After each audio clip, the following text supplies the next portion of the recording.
Hello focus, आज जिस opportunity के बारे में हम लोग आपस में बात करने वाले हैं, ये अपॉर्चुनिटी हमारे ministry of health and family welfare के बिहाफ पे national health system resource centre, जिसको आप सभी लोग एनएचएसआरसी के नाम से जरूर जानते होंगे, इन्होंने अपनी ऑफिशियल वेबसाइट पे ये डिटेल्ड एडवर्टाइजमेंट पब्लिश किया है regarding recruitment for senior consultant in legal department. इस पूरे डिटेल्ड एडवर्टाइजमेंट की हर एक डिटेल आपके साथ शेयर करने से पहले एक इंपॉर्टेंट इंफॉर्मेशन वीडियो की स्टार्टिंग में आप सभी कैंडिडेट्स को देना चाहता हूं। जो भी कैंडिडेट अभी लॉ स्टूडेंट है, लॉ ग्रेजुएट हो चुका है या फिर प्रैक्टिसिंग एडवोकेट है ऑल ओवर इंडिया के किसी भी कोर्ट में, अगर वो चाहता है हमारे इंडिया में हमारी लीगल फर्टिनिटी के रिगार्डिंग कोई भी वैकेंसी निकले, चाहे वो आपकी इंटर्नशिप की वैकेंसी हो, चाहे आपकी कोई जुडिशरी की वैकेंसी हो, चाहे कोई कॉर्पोरेट वैकेंसी हो, या फिर हमारे प्रैक्टिसिंग एडवोकेट्स के लिए निकाली गई कोई इंपैनलमेंट की वैकेंसी हो, या फिर सेंट्रल और स्टेट गवर्नमेंट के द्वारा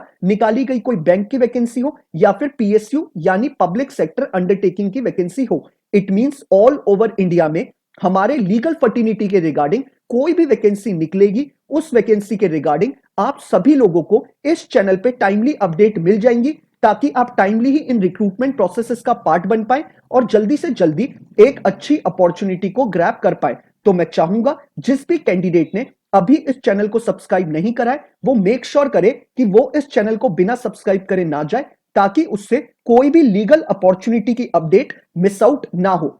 अब हम इस डिटेल्ड एडवर्टाइजमेंट के बारे में बात कर लेते हैं। National health system resource centre, जिसको आप सभी लोग एनएचएसआरसी के नाम से जानते होंगे, एनएचएसआरसी ने हमारे लिए जो वैकेंसी निकाली है वो हमें सीनियर कंसल्टेंट की डेजिग्नेशन ऑफर करने हैं, और ये हमारी लीगल डिपार्टमेंट में वैकेंसी निकाली गई है।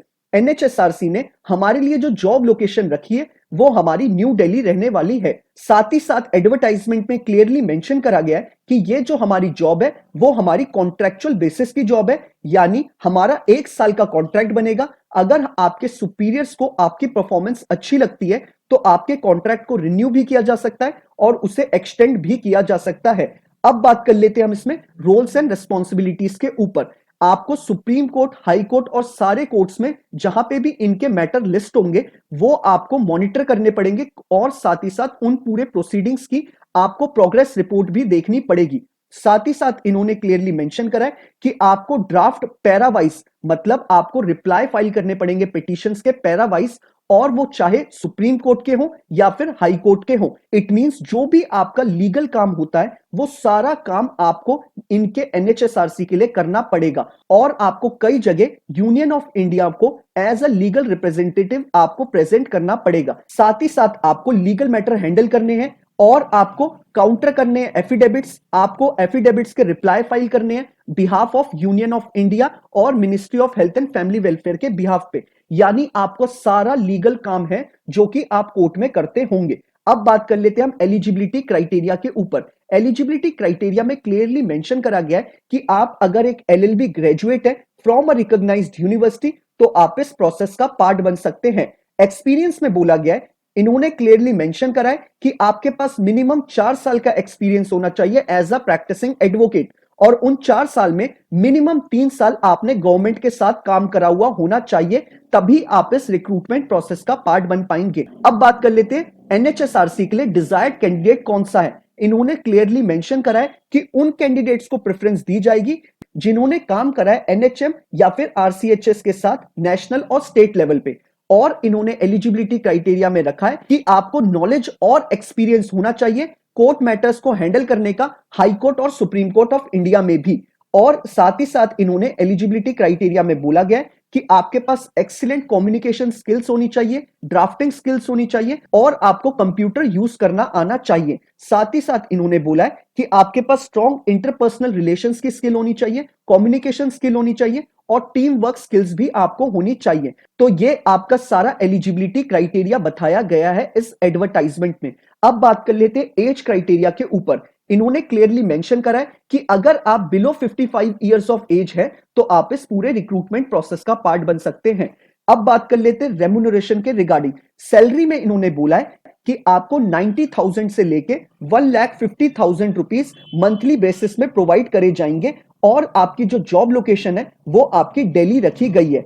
अगर आप इस पूरे रिक्रूटमेंट प्रोसेस का पार्ट बनना चाहते हैं तो आपको नीचे डिस्क्रिप्शन बॉक्स में जो पहला लिंक अवेलेबल है वो आपका इस पूरे एडवर्टाइजमेंट का है। जैसे ही आप उस पर क्लिक करेंगे आपके स्क्रीन पे ये एडवर्टाइजमेंट खुल के आ जाएगा।